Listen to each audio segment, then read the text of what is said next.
Gaur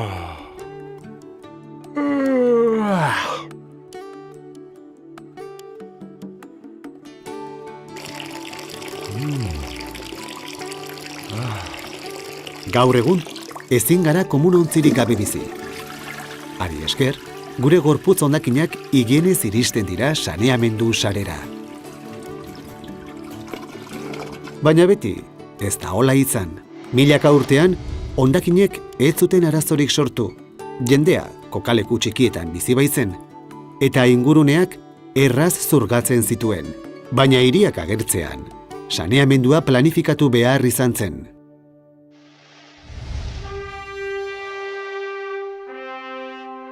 Antzeinako hirietan, drainatze sistemak eraiki zituzten etxeko hondakin urak bideratzeko. Aberatseen etxeetan komunak zeuden, baina herrixeak gehien bat ukuluak erabiltzen zituen, edo bestela, kanpoan egiten zuten. Erromatar zibilizazioak antzeinateko garapen teknikorik handiena ekarri zuen, eta saneamendu sistemak asko zabaldu ziren.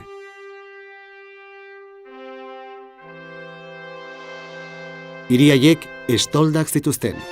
Komunak estoldekin lotuta zeuden urez beteriko ubideen bitartez eta bainu publikoak ere bazituzten. Erromatarrei ere pixontzia edo matula zor diegu. Hirietako jendeak erabili ohi zuena.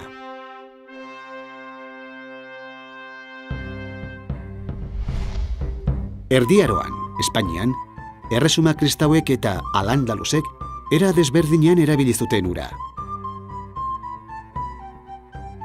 Kristauen gazteluetan, morroiek horma ondoko komunak erabiltzen zituzten sabela lubanarroetan usteko.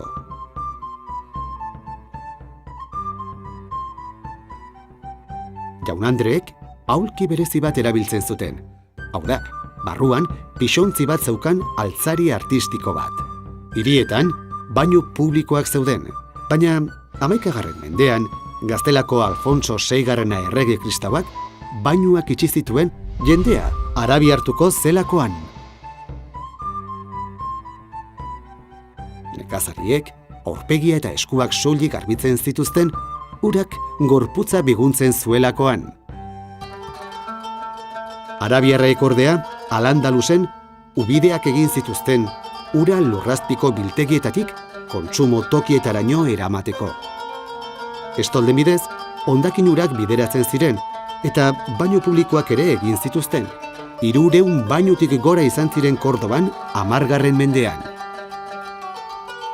Etxe bizitzetan komunak zeuden, putzu beltzei edo estoldei lotuta, eta dirudunek bainuontziak zituzten txorrotako urarekin.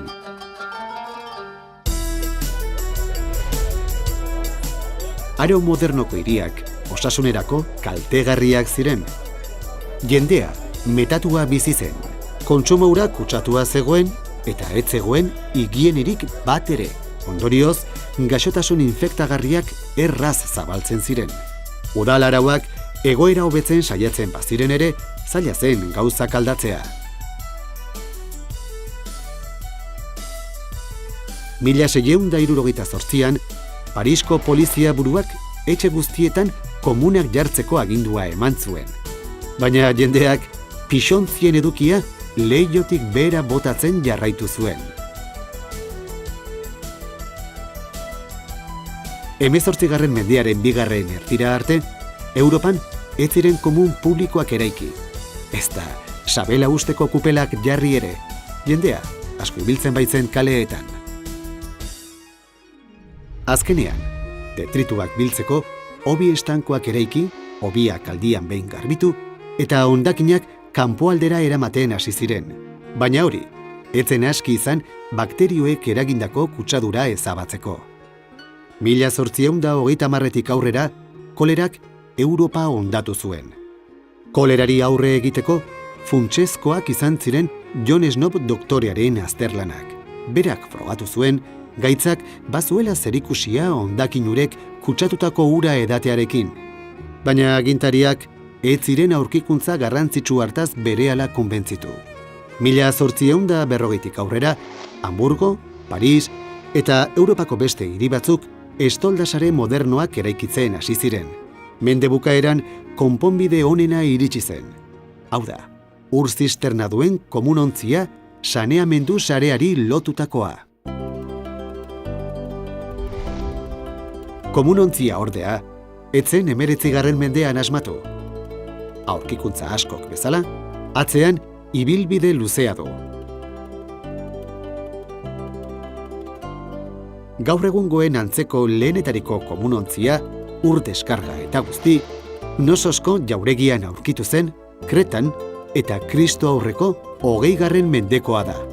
1589an, John Harringtonek lehen water closet delakoa fabrikatu eta Ingalaterrako Elisabet lehenari oparitu zion.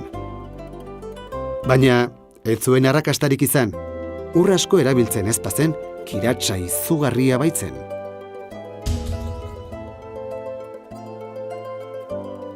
Konponbidea, Londresko Alexander Cummins erlojugileak ekarri zuen 1775an. Komunontzi sifoiduna asmatu zuen. S formako hodi bat zen, itxura hermetiko bat bezala jarduten zuena, usaitxarrak eragozteko. Handik 1 urtera, Thomas Turifet jaunak portzelanazko lehen komunontzia saldu zuen. Materialura asko zabaldu zen eta benetako artelanak egin ziren.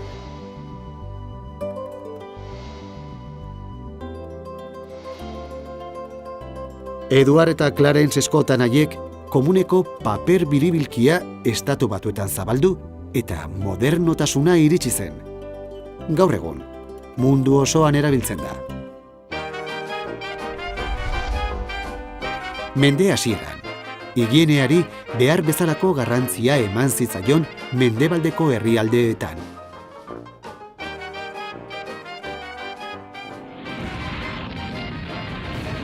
Bi mundu gerrek, Europako hobekuntzak urte batzuetarako geldiarazi zituzten, eta bertako hiri, eraikin eta azpiegitura asko hondaturik gelditu ziren. Gerra ondotik, etxebizitza berriak egin ziren, gizarte klase herrikoiek erosi zituztenak. Etxebizitza horiek hornidura eta saneamendu sare publikoei lotuta zeuden. Gaur egun, teknologia oso eragingarria da. Aukeratu dezakegu zisternen deskarga emaria. Orokortu dira mugikortasun mugatuko jendearentzako komunontziak. Eta, ara, Japoniatik heldu diren komunontzien azken ereduek, Washlet delakoek, hainbat gauza dituzte. Lehorgailua, eserleku berogailua, pasajea eta ur zorrota da. Baina, ze gertatzen da munduko beste toki batzuetan?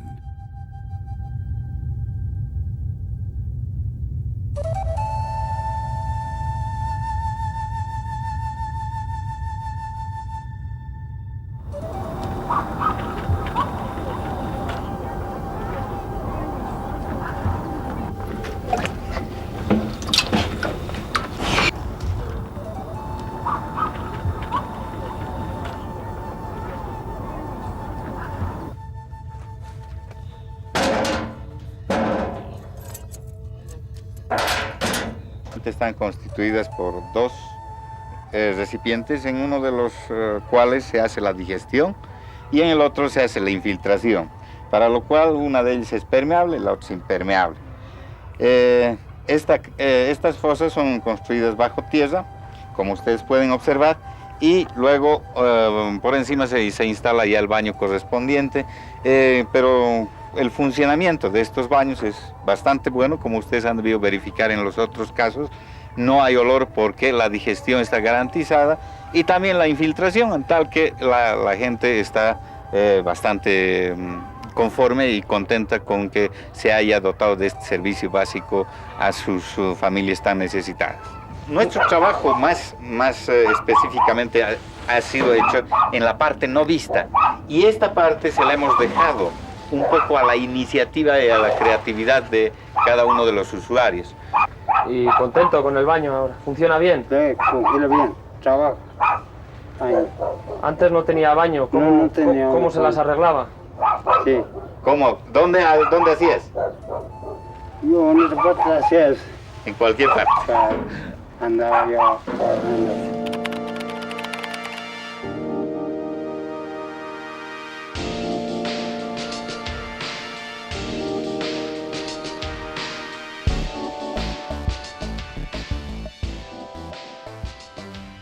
Etorkizunak beste arlo batzuetan bezala aurrerapenak eta hobekuntzak ekarriko ditu. Nolakoak izango ote dira komunontziak? Hondakinak eramateko uraren ordez, erabiliko ote ditugu laser izpiak edo presiopeko ura?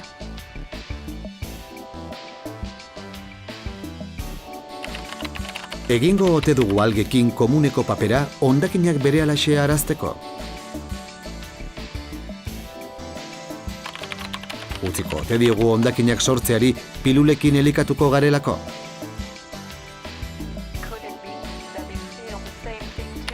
Lotuta egongote da komunontzia erreaktore batekin energia gure etxe bizitzetarako sortzeko? Etorkizuna, gure eskuetan dago.